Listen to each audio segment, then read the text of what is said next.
Assalamualaikum warahmatullahi wabarakatuh. Bismillahirrahmanirrahim. Nahmaduka ya ghafuru ya syakuru. Masalli wa sallim barik ala sayyidina maulana Muhammadin wa ala alihi wa sahbihi asma'in nama ba'du. Kita tidak bosan-bosan cerita ini karena ini khazanah kita. Di kitab Nailul Ma'mul itu, di kitab Usul Fiqih, saya berkali-kali cerita ini karena ini untuk menunjukkan bahwa Quran itu liqaumi ya'qilun, liqaumi yatafakkarun. Ada seorang kiai, seorang ustadz, kiai dulu itu emang orang soleh, alim terus jadi kiai. Kalau kiai sekarang tuh macam-macam, nganggur terus ingin jadi kiai, terus daftar gitu. Ada lowongan di yayasan, masuk ingin jadi ustadz, karena dengar ada gajinya. Dulu tidak ada seperti itu, dah. Makanya dulu itu kalau ustadz kiai pasti soleh karena dia alim terus ingin orang lain tuh mendapat ilmunya. Kalau sekarang enggak ada yayasan sehat, guru gajinya sekian. Yang enggak ingin jadi ustadz tuh daftar. Karena ada gaji, apalagi ada kabar, ada gaji, ada mes, ada wah yang daftar banyak ya. Tapi mentalnya ada kiai sebetulnya. Ya kalau sampean tanya itu baik bagus ya setengah baik. Ya maksudnya setengah baik ya ada baik ngajar itu kan baik. Tapi setengah saja karena motifnya itu nyari gaji, bukan ingin mencerdaskan umatnya Rasulullah SAW. Itu Imam Amudi itu guru matematika. Saya nggak bosan-bosan cerita ini. Guru matematika. Muridnya sampai takut ini masuk surga ndak. Kiai kok ndak ngajarin istighosa atau tahlil malah ngajarin apa? Matematika. Beliau meninggal terus muridnya tanya, "Ma fa'alallahu bik?" Kira-kira gitu. Apa yang dilakukan Allah? Allah nyambut Anda gimana? Terus kata Imam Amudi, bagus saya disuruh ngajar malaikat. Karena malaikat kan tidak pernah kayak anak beki gini ngaji gini. Malaikat itu tidak pernah ngaji. Dia iman saja karena tahu surga, tahu neraka, terus iman gitu aja. Jadi imannya malaikat itu nggak keren kita. Imannya loh ya. Loh itu yang ngendikan Nabi loh, tidak saya. Nabi pernah tanya sama sahabat, iman yang paling keren siapa? Jawabannya sahabat malaikat. Ya enggak, karuan malaikat iman. Dia yang tahu surga neraka, tahu segalanya, masa ada imannya pasti iman lah katanya. Terus ya para sahabat engkau iman ya wajar kan menangi saya, nemuin saya. Yang hebat itu orang-orang yang tidak melihat saya, tidak saya didik tapi tetap iman. Karena dididik akal, ya tadi dididik Quran, apa dididik Quran. Sama siapa? Teks bahasa Arabnya masang. Terus Imam Amudi kata Allah, suruh dia ngajarin para malaikat cara menemukan saya. Malaikat dikumpulin terus Imam Amudi disuruh ngajar. Sama singkat kata-katanya Allah di mimpi itu. Istadilla ala wahdaniyati. Di hadrati malaikati. Tolong ajarkan cara menemukan saya padahal Anda ini manusia yang tidak melihat saya. Anda di Jakarta kan hanya gedung-gedung. Paling jadi khayal terus nikmat lah. Anda ikut punya tapi ikut nikmati. Orang desa-desa kalau ke Jakarta itu pokrol. Wah di Jakarta itu gedungnya tinggi-tinggi, tidak kayak kampung sini. Lo udah ikut punya, ikut bangga. Di Jakarta orangnya cantik-cantik, tidak kayak orang sini. Padahal dia ya tidak dapat orang cantik gitu. Jadi Allah itu saking pinternya, miskin-miskinnya bisa berkhayal dan bahagia. Nah, itu alhamdulillah betul.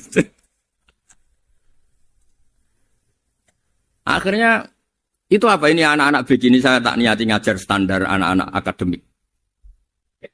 Terus pertama yang diajarkan hanya bilang gini, sama siapa teksnya? Ya malaikat wahai para malaikat. Terus beliau bilang, nisbatus naini wassalasah ila malanihayatalahu nisbatul far'i ilal asli. Angka itu jumlahnya berapapun 2, 3 sampai triliunan. Semuanya itu nisbatul far'i ilal asli. Binisbat ilal wahid nisbatul far'i ilal asli. Angka 2 ya cabangnya 1, 3 ya cabangnya 1, 1 triliun ya cabangnya 1. Tetap yang asal usul adalah angka 1. Itu nangis semua malaikat. Cara Jawa itu mandek man kue iman kaya imanku. Makanya imannya umat Rasulullah SAW itu PD-nya yakinnya kayak imannya malaikat. Kalau Tuhan itu 1. Karena angka agak bisa dimulai kecuali dengan angka 1. Makanya nisbatus naini wassalasah ila malanihayatalahu iku nisbatul far'i ilal asli. Semuanya itu nisbatnya cabang ke induk. Berarti semua alam raya ini tetap asal usulnya 1. Yaitu qul huwallahu ahad. Nah, itu namanya akal. Umatnya Rasulullah itu ditinggali mukjizat akal lewat panduan Quran sehingga meskipun kita tidak menangi Rasulullah, tidak menangi sahabat, kita tidak tahu malaikat Jibril, tapi cara iman kita ini tidak kalah keren. Yakin hakul, yakin. Terus kedua, gambar. Kamu gambar rumah, gambar hewan, gambar apa saja, mesti dimulai satu titik. Entah gambar kamu bagus, entah jelek, tetap dimulai satu titik. Nah, titik ini namanya nuqtatul wujud. Semua alam raya dimulai dari satu titik, yaitu nuqtatul wujud.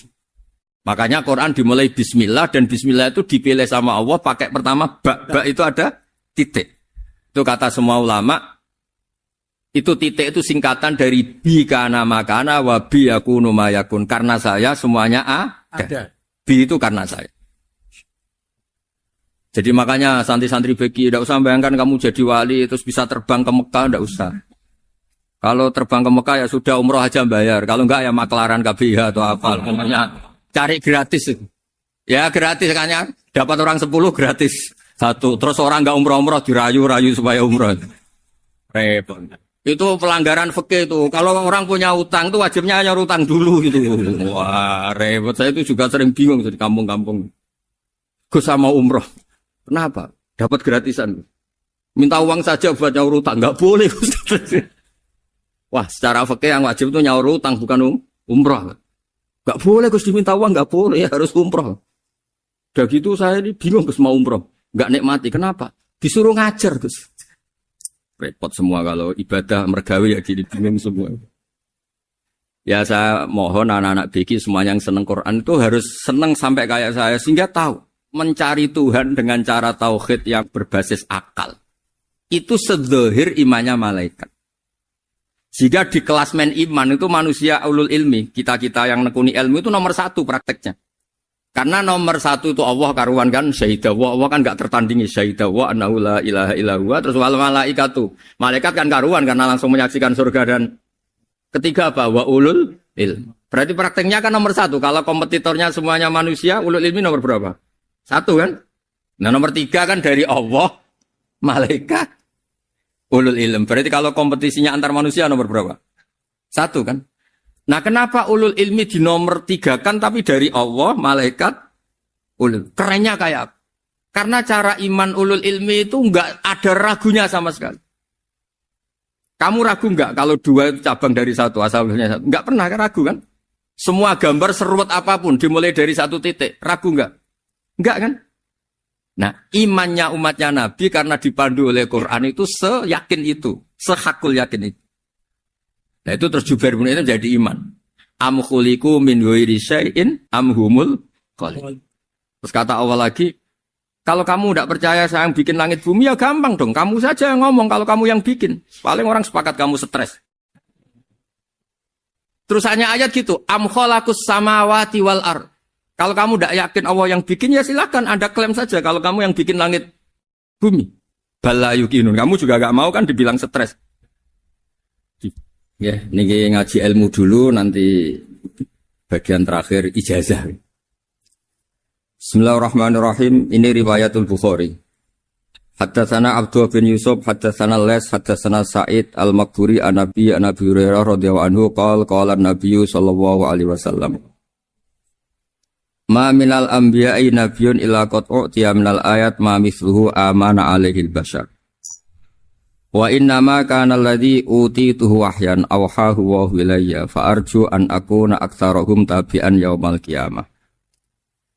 Terus kita tahu semua nabi itu punya mukjizat. Ya, semua nabi itu punya apa? Mukjizat. Mukjizat itu hal yang luar biasa yang memastikan manusia itu tidak bisa menyainginya atau menandinginya. Dan rata-rata mukjizat Nabi dulu itu fisik. Misalnya ontanya Nabi Soleh itu kan onta tapi keluar dari batu, itu kan aneh. Aneh sekali. Atau tongkat Nabi Musa bisa simsalabim mengeringkan laut apa? Merah. Semua Nabi itu punya mukjizat dan semuanya berbentuk fisik. Kecuali mukjizatul Rasulullah Shallallahu Alaihi Wasallam itu berupa Al-Quran. Al-Quran itu konsep ilmiah. Terus kata Rasulullah SAW, tapi saya karena Quran itu justru berharap pengikutku besar dan sampai hari kiamat. Sekarang kita logika ya. Andekan kamu punya tongkatnya Nabi Musa. Kalau kamu suka uang, kepikirannya dijual apa dipakai? Kalau kamu suka uang, pakai. Kalau kamu ahli suudon itu pikirannya ndak, ini asli ndak. Karena yang melihat di Turki itu ya sebagian gitu. Kalau yang suka perdukunan itu bayangkan tuh miliknya. Mungkin dipakai ngakali orang atau apa, pokoknya bayangkan tuh miliknya. Kalau yang kolektor pikirannya itu nanti ini laku berapa. Tapi kalau peneliti mungkin pikirannya itu ini asli apa enggak? Bukti aslinya apa? Repot lah. Lagi pula kalau kamu punya utang terus mau apa? Istri kamu marah mau apa? Kalau pakai tongkat. Nah, beda dengan mukjizatnya Quran itu semuanya apa? Ilmiah. Orang yang sedang harmonis dengan istri bisa pakai ayat di antara ayat-ayat Allah itu apa? Wa ja'ala bainakum mawaddatan warahmah. Nanti kalau ditakdir cerai, saya tidak menyarankan cerai. Kalau ditakdir cerai, itu masih dimotivasi sama Allah. Wa iya tafarraqa yughnillahu kullam min sa'ati. Jika suami istri itu cerai, jangan-jangan suaminya dapat istri lebih baik, istrinya nanti dapat suami lebih baik. Jadi yang masa lalunya ada keprahara. Kan banyak orang suaminya meninggal ketika nikah lagi ditanya, kangen sama suami pertama, alhamdulillah ini lebih baik.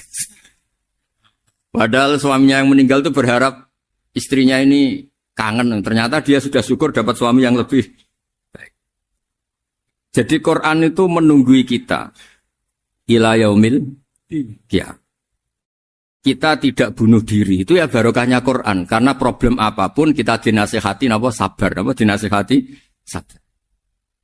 Kan nggak mungkin kamu pegang tongkatnya Nabi Musa, punya masalah apa saja ngelihat tongkat, bisa apa tongkat. Tapi kalau Quran kan nasihat, solusi. Makanya Nabi berharap dengan Quran ini, saya berharap pengaruh saya, pengikut saya terbanyak ila yaumil qiyamah. Terus beliau dikomentari begini sama, ini Fathul Bari, sarahnya Bukhari. Al-muradu anna mu'jizatil anbiya inqaradat binkiradi a'sorihim. Falam yushahidha illa man hadaraha. Problem mukjizat nabi-nabi dulu itu kan fisik. Sehingga yang tahu kalau Nabi Soleh punya unta yang ajaib, itu yang tahu ya hanya yang hadir saat itu. Yang tahu kalau tongkat Nabi Musa bertuah, itu juga yang tahu hanya yang hadir saat itu. Selebihnya tahu tongkat ya di museum. Tapi kalau Quran menjadi solusi, menjadi panduan, menjadi pegangan, itu ila yaumil qiyamah. Kita beri contoh ya, Quran panduan yang paling gampang misalnya begini. Dulu ini cerita ya. Dulu itu ada orang kafir, cerdas, namanya Jubair bin Mut'im. Itu saking pinternya dia, pinter juga tokoh. Itu sebagai delegasi pembebasan Asra Badrin. Jadi tawanan-tawanan perang Badar, itu mulai dulu ya ada negosiasi, mau dibebaskan. Terus orang-orang kafir ini menugaskan namanya Jubair bin siapa? Mut'im. Ini ada di Bukhari. Karena ini ngaji di Jakarta, kalau orang nggak tahu hadis juga tanya ini sahih ndak itu.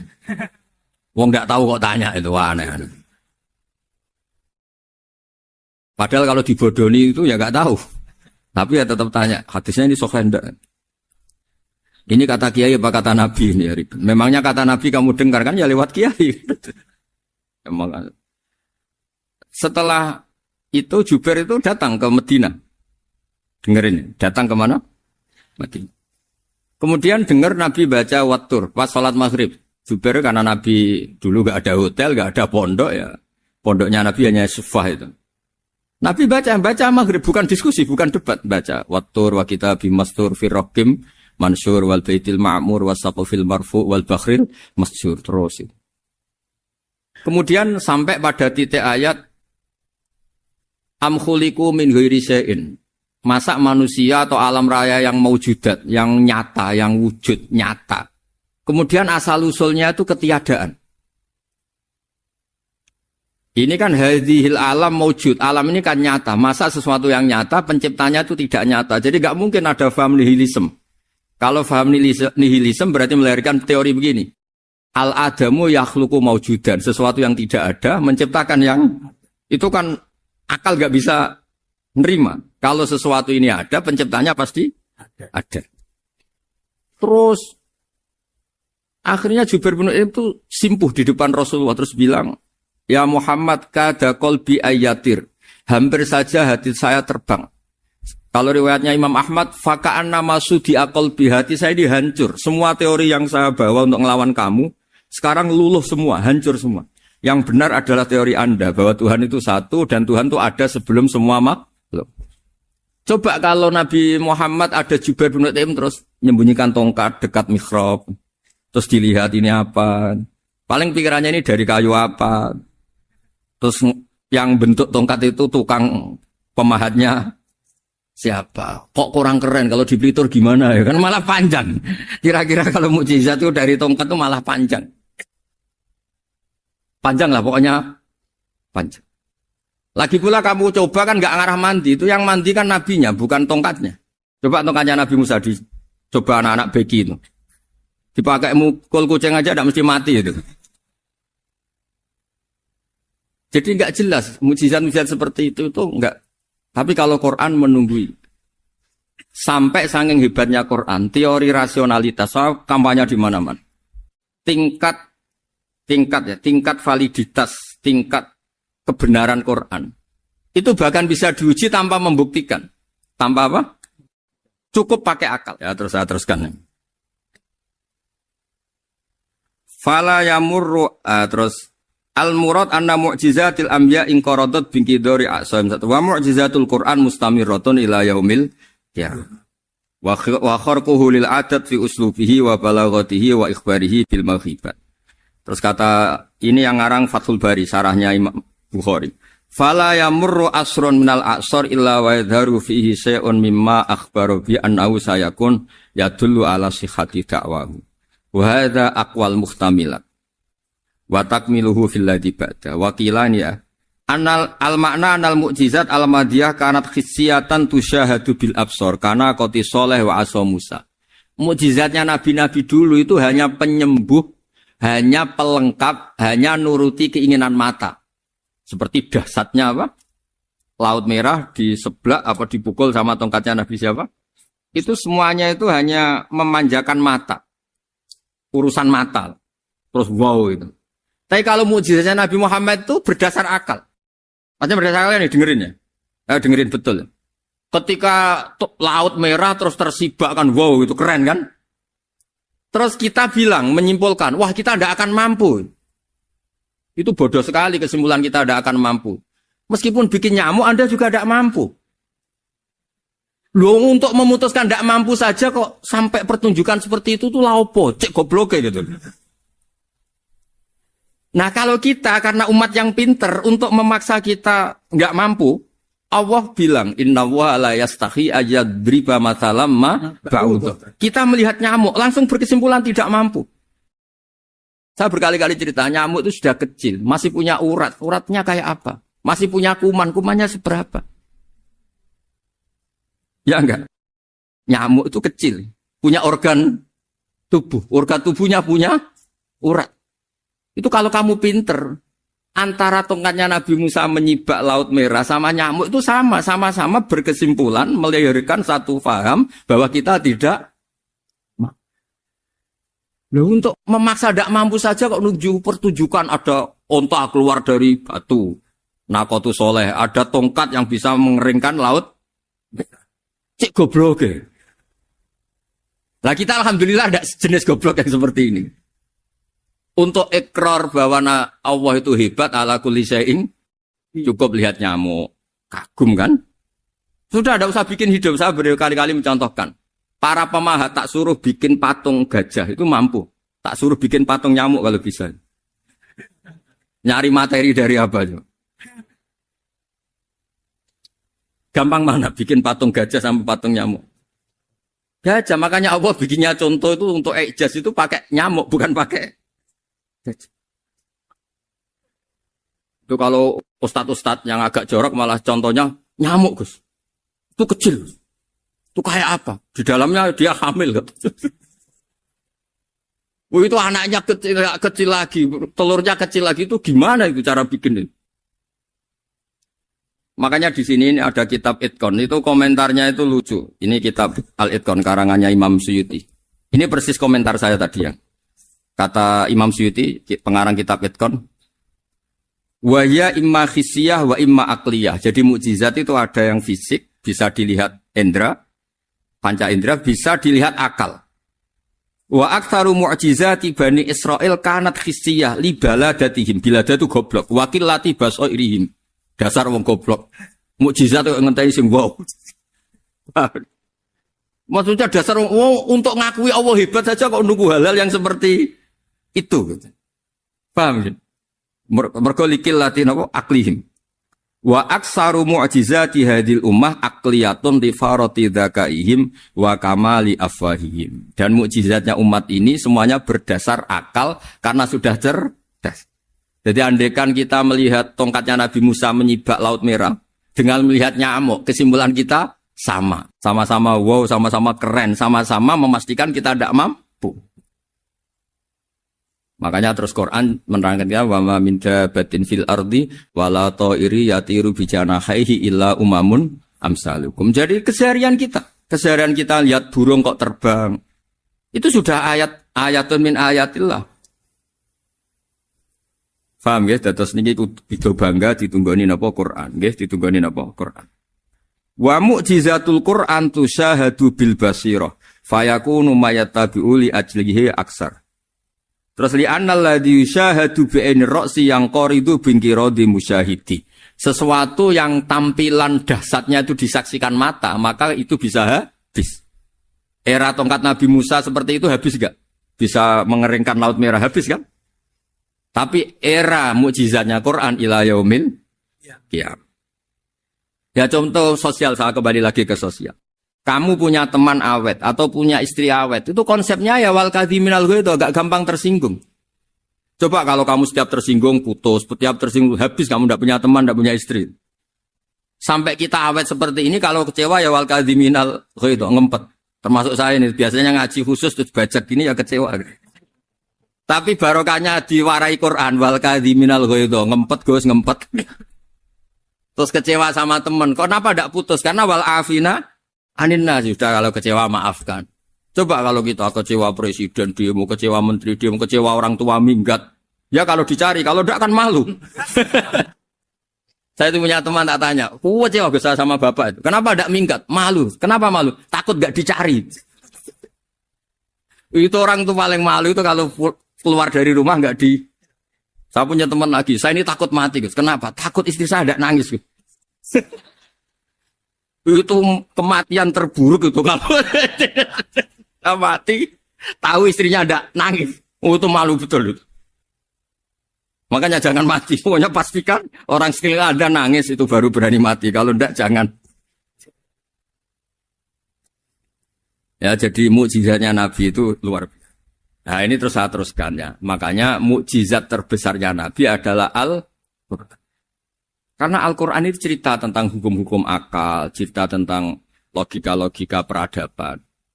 Misalnya logika peradaban, contoh paling gampang. Di Quran itu ada sekian ayat yang Allah cerita peradaban. Misalnya wa ahsinu innallaha yuhibbul muhsinin. Itu dikutip, terus kemudian disimpulkan dalam peradaban. Kata Sayyidina Ali karramallahu wajhah ngendikannya gampang. Ahsin man syi'ta takun amirah. Kamu berbuat baik saja sama seseorang, maka otomatis kamu akan jadi pemimpinnya. Ada orang nggak tamat SD, nggak tamat papa, gobloknya minta ampun. Tapi karena gaji seorang pakar, kamu tak gaji 1 bulan 1 miliar, perusahaan saya jadikan besar. Itu dikongkan ngalor ngidul ya nurut. Hanya karena dia ihsan. Terus wastaghni amman syi'ta takun nadhira. Saya ulang lagi. Wastaghni amman syi'ta takun nadhira. Dan kamu jangan butuh orang lain, siapapun dia, maka kamu akan setara. Misalnya ada menteri orang antri mau salim, tapi kamu tidak butuh, kan tenang saja. Tapi kalau kamu butuh, habis kamu. Ya kan? Kamu tidak butuh seseorang, maka kamu posisinya akan setara. Kamu harus sopan karena punya utang jasa. Kalau nggak punya apa-apa kan setar. Ya enggak? Misalnya kamu jajar rektor atau jajar menteri, jajar apa saja. Kalau kamu tidak punya utang kan, kamu jajar menteri tidak punya utang. Sama jajar satpam tapi punya utang, takut mana?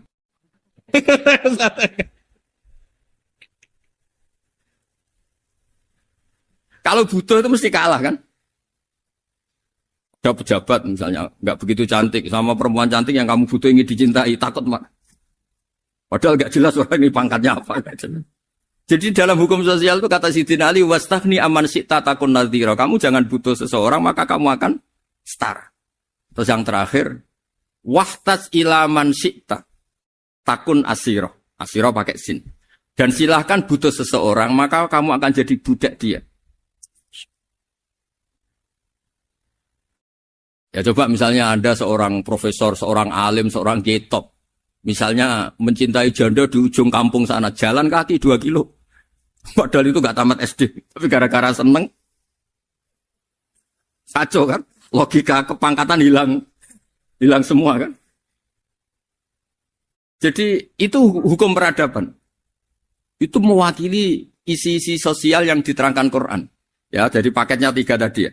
Ahsin man syi'ta takun amirah. Kamu berbuat baik sama seseorang, maka kamu bisa memimpin. Wastaghni amman syi'ta takun nadhira. Kamu jangan butuh seseorang, maka kamu akan setara. Bok kamu ketemu orang terkaya di dunia. Yo ketemu orang terkaya di dunia, kamu jejer, kamu tidak butuh dia. Tenang kan bisa setara kan? Tapi kalau butuh, harus sopan, ngajukan proposal, harus berakhlak karimah. Makanya sekarang, Anda kok berakhlak kenapa? Ternyata mau nyalek. Biasanya enggak berakhlak kok berakhlak. Ada apa ini? Makanya guyonan di Rembang itu Beb Husein itu. Kalau ada orang mendadak sopan sama temannya, temannya curiga, kok tumben sopan, mau utang ya?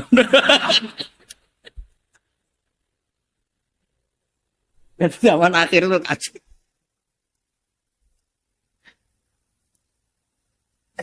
Ya di semua daerah gitu ya sama Pak Rektor ya.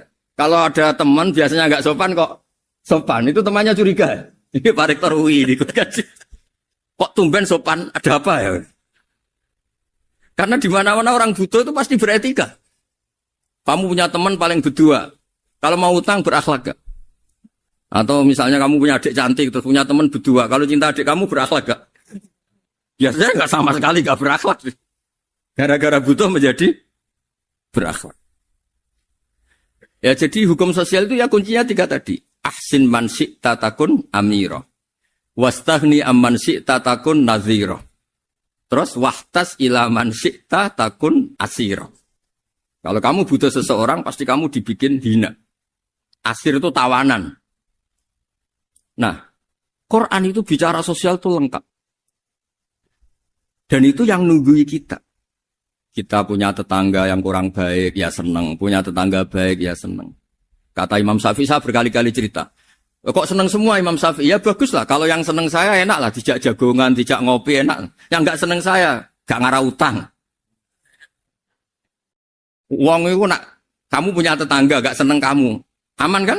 Aman. Gak akan pinjem uang kan? Pinjem mobil. Uang gak seneng kok. Makanya Imam Syafi'i itu kalau ngedikan luar Syafi'i, diceritain orang.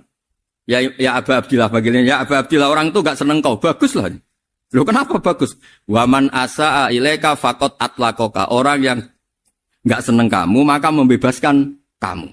Gak akan pinjam uang, pinjam mobil, gak akan ganggu waktu kamu kan gak seneng. Justru yang seneng-senengi masalah pinjam terus. Imam Syafi'i itu orang yang anggap dunia itu selesai. Ada yang cerita, ya Aba Abdillah, orang yang tadi cium tangan engkau, yang hormat engkau, di luar maki-maki engkau, ngerasain engkau, ngata-ngatain engkau. Ya bagus lah. Kok bagus gimana? Berarti saya wibawa, depan saya tidak berani. Ya, berarti saya wibawa, di depan saya tidak berani. Berarti itu makomnya sudah kulillah, sumadarhum fi khawdihim, yal'abun, sudah dunia itu selesai, sudah agak penting semua. Nah, itu kalau kamu anak-anak beki ahli Quran sudah ayatnya kulillah sumadarhum fi khawdihim yal'abun, sudah lihat Allah saja agak penting, makhluk-makhluk itu dah makhluk semua agak penting, sepenting Allah. Nah, kita ini ditunggoni mukjizat seperti itu. Bayangkan misalnya kita ditunggoni tongkatnya Nabi Musa. Saya ngajar di sini terus ini tongkat. Terus nanti yang tanya, Gus itu kayu apa Gus? Nanti yang kolektor tanya itu harganya berapa Gus?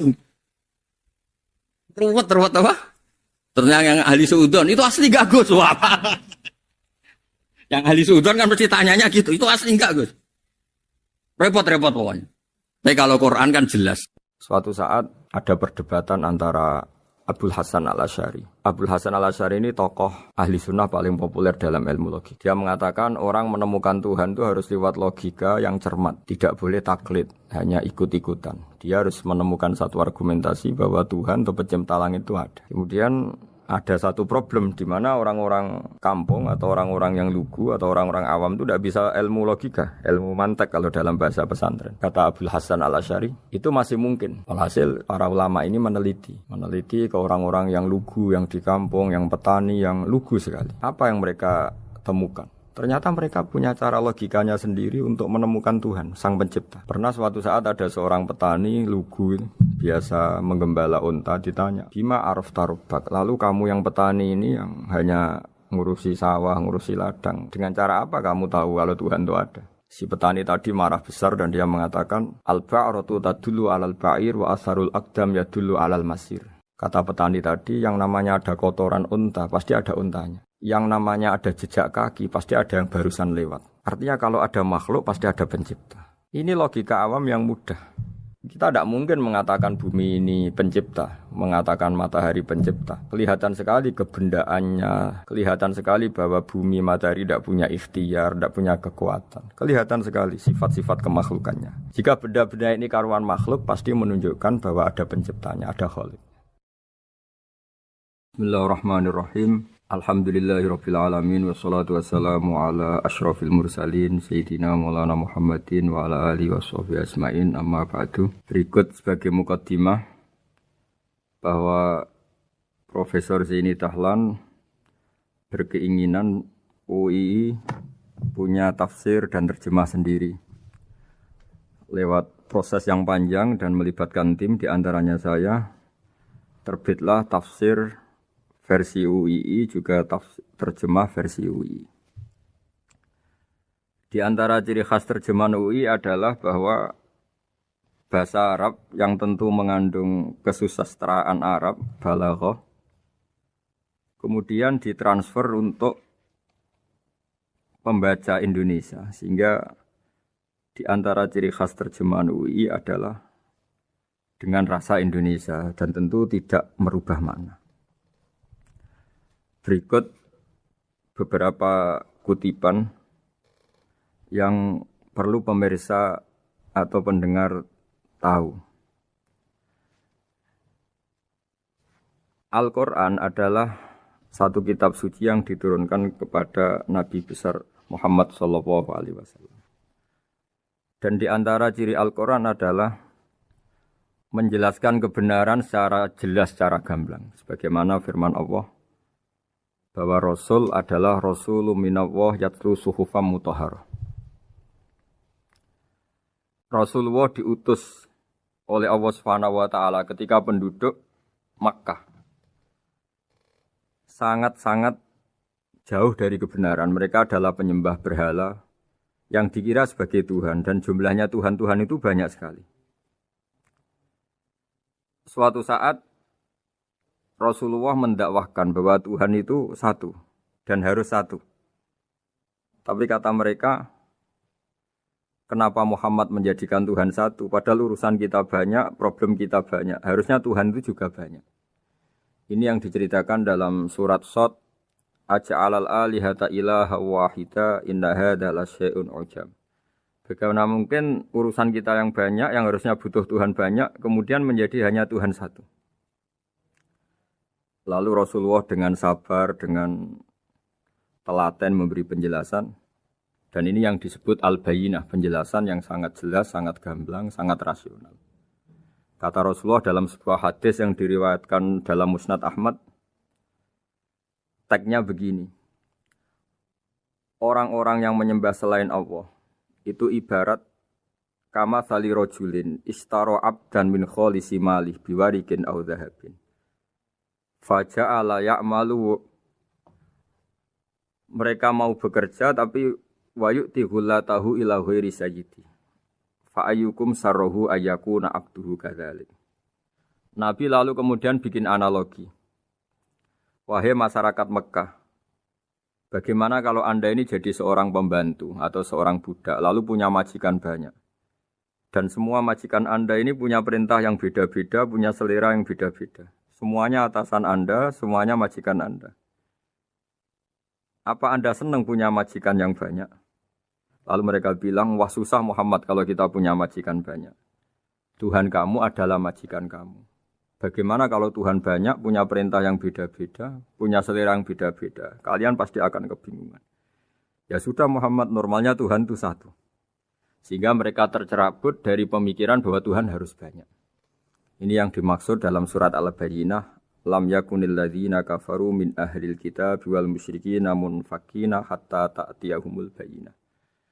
Bahwa orang-orang kafir, baik kafir ahli kitab maupun kafir musyrik Mekah, mereka tidak pernah terlepas dari sifat kekafirannya, yaitu menuhankan banyak Tuhan, sampai datang sebuah bayyinah. Bayyinah itu argumentasi kebenaran yang begitu jelas. Setiap membawa kebenaran argumentasinya meyakinkan. Itu siapa? Rasulun minallah yatslu suhufam mutahharah, yaitu Rasul yang membacakan lampiran-lampiran suci, yaitu Al-Quranul Karim. Dengan penjelasan analogi tadi, kemudian orang-orang Mekah sadar, susahnya kayak apa kalau Tuhan banyak, lalu perintahnya beda-beda, seleranya beda-beda, hukumnya beda-beda. Ini membingungkan. Akhirnya mereka ngakui bahwa pentingnya logika tauhid. Nah ini yang Rasulullah ini benar-benar berstatus bayyinah. Kemudian analogi betapa buruknya kita saat menyembah selain Tuhan. Lalu Rasulullah mencontohkan sebagaimana yang saya kutip tadi dari Musnad Ahmad. Misalnya Anda punya pembantu atau zaman dulu budak. Anda beli dari harta kamu, dari uang kamu. Kemudian budak ini kerja. Yang ngasih makan kamu, yang fasilitasi kamu, toko milik kamu, semua milik kamu. Kemudian dia kerja dan hasil dari kerjanya dia dikasihkan ke orang lain. Kamu senang tidak punya budak yang seperti itu, kata Rasulullah. Wah kita semua tidak senang Muhammad. Sama seperti itu. Kamu adalah bisa makan rezeki dari Allah. Kamu nempat di buminya Allah. Kamu minum dari air yang dibikin Allah. Kemudian Anda menyembah selain Allah. Itu aneh apa enggak? Menyembah zat yang tidak memberi rezeki kamu, yang tidak bikin bumi untuk kamu, yang tidak bikin langit untuk kamu, yang tidak bikin fasilitas air untuk kamu. Aneh enggak? Semenjak itu mereka berpikir betapa buruknya mereka menyembah berhala, menyembah arca, menyembah Yesus, menyembah macam-macam. Nah ini yang disebut Rasulullah adalah orang yang benar-benar bayyinah. Ketika melontarkan kebenaran, benar-benar jelas sehingga diterima secara akal yang sehat. Karena semua akal yang sehat akan menerima agama ini disebut fitratallahi fatarana salihah. Bahwa agama ini agama fitrah. Orang yang normal, yang cara berpikir normal pasti menerima agama ini. Nah, UII dengan terjemahan ini dan dengan tafsir ini ingin memberi penjelasan simbol-simbol yang ada di beberapa surat. Di antara lagi yang di bab muamalat. Betapa Rasulullah itu punya logika yang benar-benar mudah diterima. Dulu orang Arab dalam bab muamalat jual beli biasa menjual kurma masih kecil, masih belum jelas jadi kurma yang baik apa enggak. Kalau istilah orang Jawa masih pentil ini. Kalau bahasa Arab qobla buduwi solahiha. Calon buahnya itu belum pasti jadi buah. Kemudian masih bunga, masih apa sudah dijual. Dengan transaksi asumsi harga andekan sudah jadi kurma. Kalau dalam Jawa mungkin jual mangga sebelum tua, masih pentil, masih kecil. Lalu kata Rasulullah, kamu jangan melakukan itu. Kenapa ya Rasulullah, padahal kita butuh uang? Kata Nabi, Ara'aitum in mana Allahu as-samra, fabima yastakhillu ahadukum mala akhi. Bagaimana kalau buah-buah yang masih kecil itu kemudian berguguran karena satu musim atau karena apa? Lalu kamu mendapat uang itu atas nama apa? Yang dikatakan tijaro adalah muawadoh.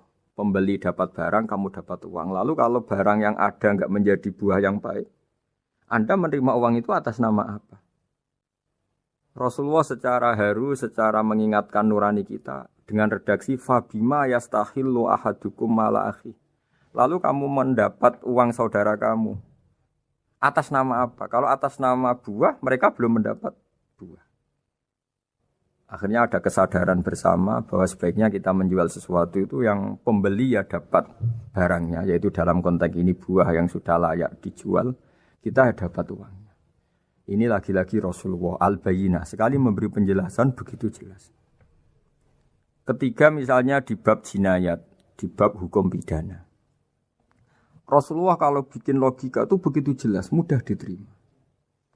Misalnya begini, suatu saat Rasulullah bersabda, Al-qatil wal maktul finnar. Orang yang membunuh dan yang dibunuh sama-sama di neraka. Tentu dalam konteks saling bunuh yang dalam kedzaliman. Lalu sahabat janggal. Ya Rasulullah, oke lah kalau pembunuh itu masuk neraka. Ini bagaimana mungkin yang dibunuh pun masuk neraka? Rasulullah dengan jelas, dengan bayinah, dengan hujjah, beliau menjawab, innahu kana harison ala qatli sahibihi. Sebetulnya yang terbunuh pun mentalnya pembunuh, karena dia sangat juga ingin membunuh saudaranya. Nasibnya saja yang menjadikan dia terbunuh. Hanya sahabat tahu, ya ternyata maktul dalam konteks duel adalah mentalnya qatil juga. Sehingga karena mentalnya qatil, dia tetap di neraka. Meskipun prakteknya dia menjadi maktul yang terbunuh. Nah ini yang dimaksud oleh Allah, bahwa Rasulullah ini bisa menghilangkan tradisi kemusyrikan, bisa menjungkir balikkan, menghancurkan kemusyrikan, karena Rasulullah bisa menjelaskan secara detail hatta ta'tiyahumul bayyinah. Bayyinah adalah Rasulun minallah yatslu suhufam mutahharah. Jadi ini yang insyaallah sebagai kajian kita, bahwa kita butuh sekian penjelasan untuk mengenang dan membuktikan bahwa Rasulullah adalah benar-benar al-bayyinah. Dari sekian contoh tadi, pendengar bisa tahu betapa agama ini mudah diterima oleh akal. Sehingga di beberapa ayat disebut agama ini liqaumi ya'qilun, liqaumi yatafakkarun. Agama ini bagi kaum yang bisa berpikir, agama ini bagi kaum yang mau berangan-angan. Dulu untuk menghilangkan kemusyrikan dengan logika kafir Mekah bahwa urusan kita banyak, harus Tuhan banyak. Itu panjang sekali. Di antaranya ada ayat yang spesifik tentang itu. Daraballahu mathalan rajulan fihi syuraka mutasyakisuna wa rajulan salamal lirajul. Hal yastawiyani masalah. Allah membuat satu perumpamaan, yaitu di surat Daraballahu mathalan rajulan fihi syuraka di surat Zumar ayat 29. Allah membuat satu perumpamaan bagaimana andaikan Anda jadi seorang pembantu atau asisten. Lalu Anda punya majikan banyak yang seleranya beda-beda. Kemudian dibanding misalnya Anda jadi pembantu dengan satu majikan yang akhlaknya baik, komitmennya baik. Anda milih mana? Lalu orang-orang kafir Mekah menjawab, Muhammad tentu kita milih punya majikan satu yang baik. Kalau majikannya banyak kita jadi repot. Lalu mereka kata Rasulullah, ya sudah kalau gitu Tuhan kamu satu saja jangan banyak. Kalau banyak jadi repot.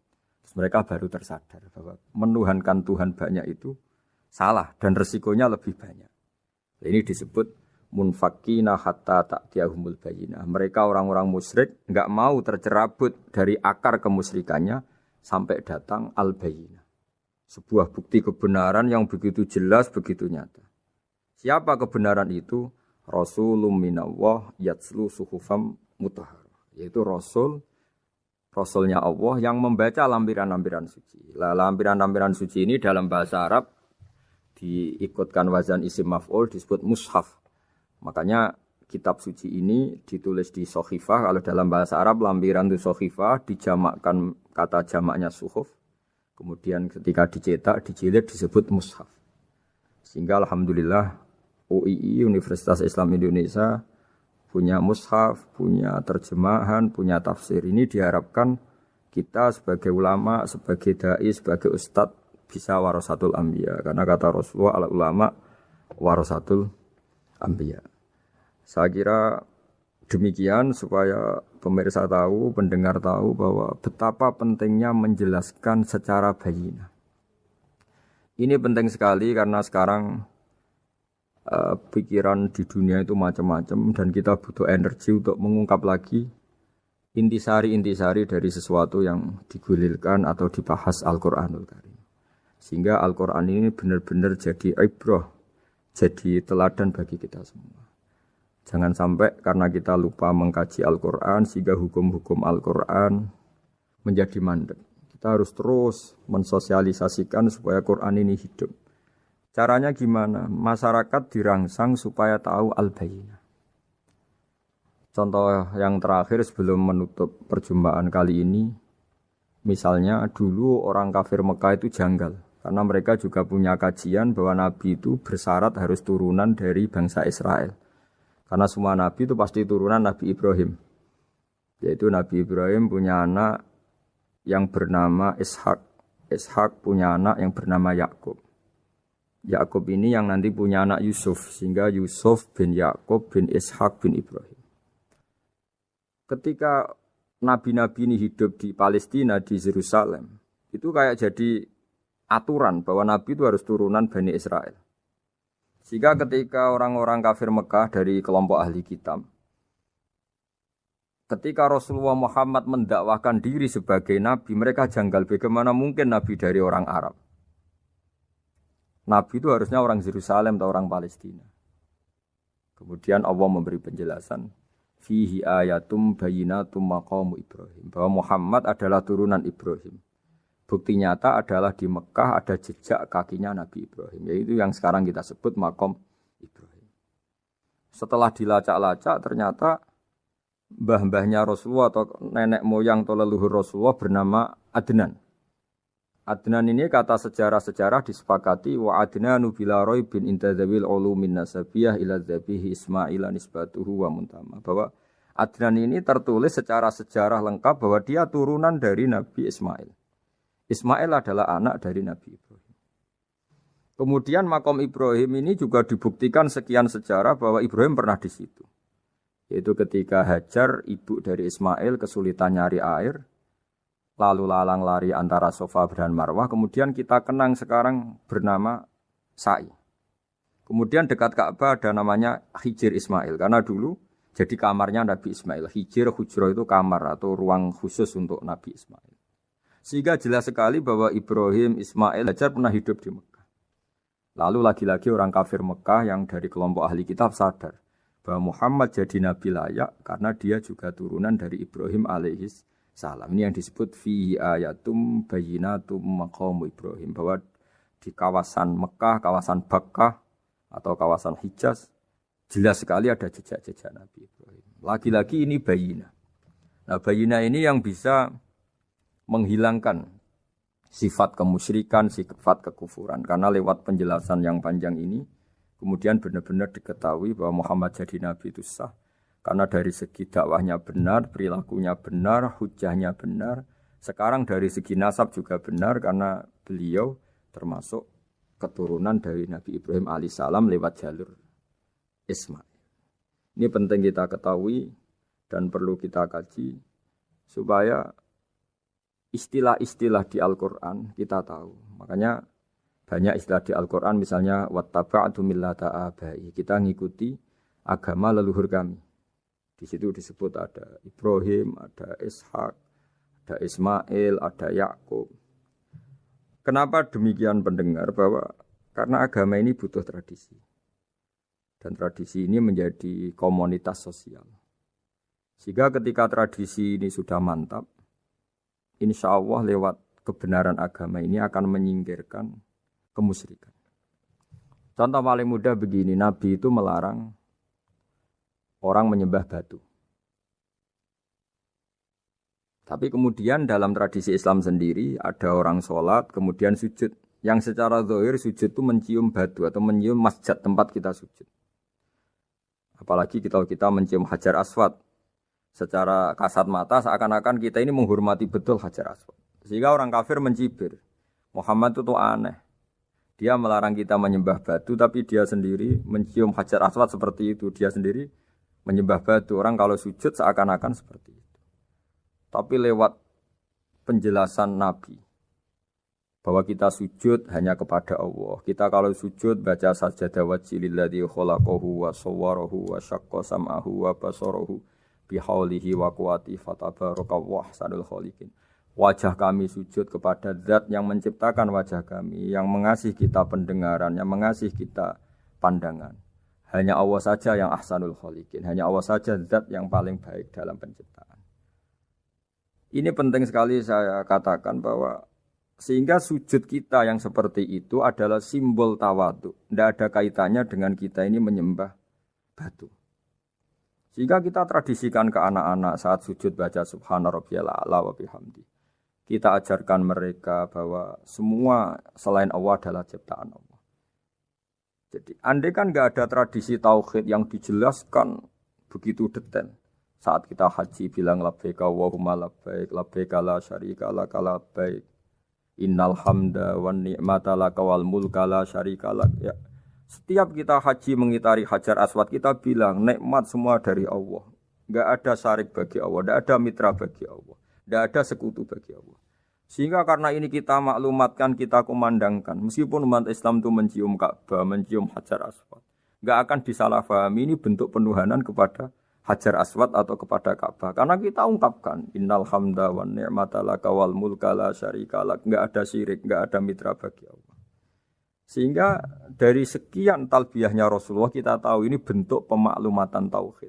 Bahwa tauhid harus dikumandangkan lewat kalimat-kalimat thayyibah, lewat pemikiran-pemikiran logika hujjah bahwa Tuhan pasti satu dan yang jadi Tuhan hanya Allah Subhanahu wa taala.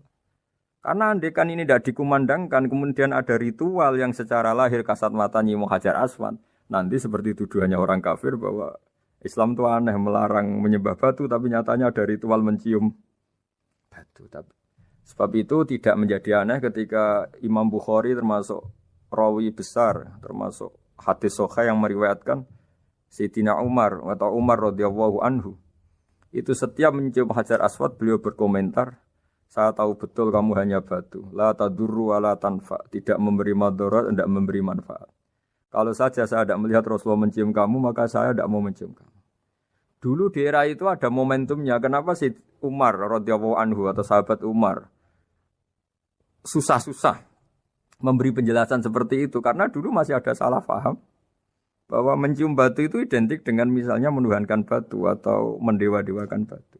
Sehingga Umar berutuh memberi penjelasan. Sayyidina Umar memberi begitu penjelasan detail bahwa kamu hanya batu yang tidak mandoroti, tidak manfaat.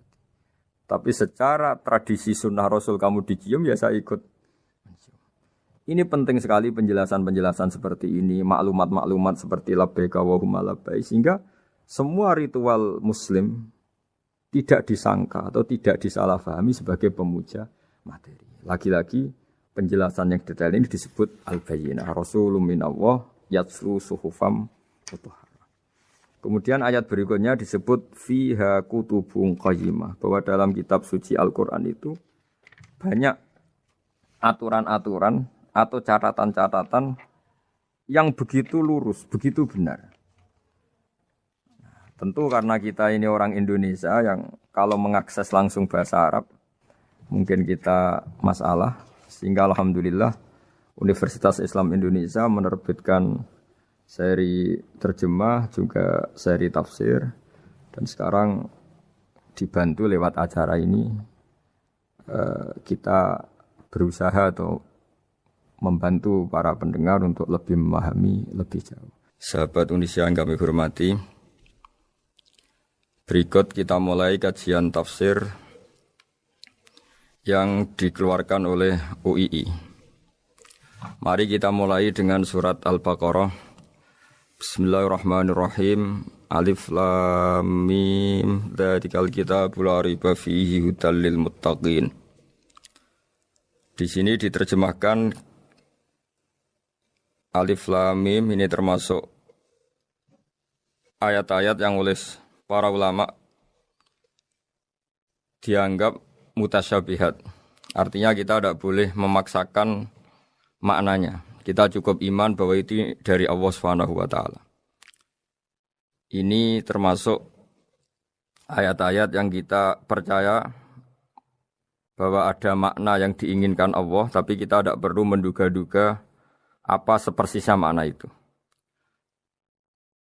Dzalikal kitab la raiba fih, kitab ini tidak ada yang diragukan. Hudal lil muttaqin, petunjuk bagi mereka yang bertakwa. Sahabat Indonesia yang kami cintai, yang kami hormati, muttaqin dari kata kerja ittaqa yattaqi ittiqaan. Maknanya adalah menjaga diri. Ada 3 kelas muttaqin dalam terminologi para ulama, istilah yang dikeluarkan para ulama. 1, muttaqin orang yang menghindari perilaku syirik atau perilaku kekafiran. Sehingga menurut para ulama, apapun faseknya seorang mukmin, apapun kelirunya orang mukmin, misalnya pernah mencuri, pernah korupsi, pernah apa saja, masih dianggap mukmin karena dia masih bertauhid la ilaha illallah Muhammadur Rasulullah. Ini muttaqin yang paling kelas pokok, kelas bawah. Kemudian ada muttaqin kelas kedua, yaitu mereka menghindari dosa besar tapi tidak bisa menghindari dosa kecil. Misalnya bisa menghindari dosa zina, tapi dia bisa menghindari dosa melihat perempuan yang bukan mahramnya, yang bukan halal bagi dia.